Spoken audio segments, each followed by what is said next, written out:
Berasa nak makan kuih hari ni lapar. Tak ada korang jenis boleh si order kuih. Berasa ada habis order dia telefon dia mentah. Siapa dia pula telefon ni? Ya bah.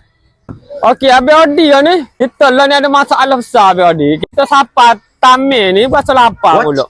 Kita tak boleh dia lapar berasa nak tapa orang. Ya, Odi di sini. Mana tu? Ada ni di Metekan ni asal? Kau siapa? Tadi si Odi lah kau. Ni udah. Ada. Lo ni tinggal behung kuih habis dah kuih.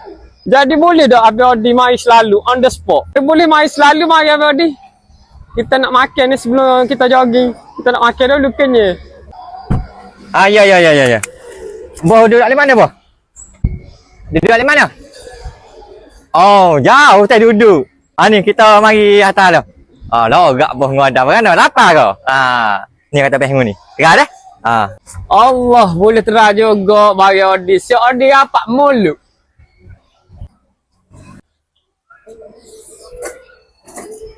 Oh, dak.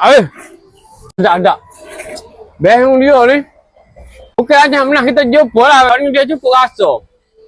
Manis. Masih. Pedas sikit-sikit.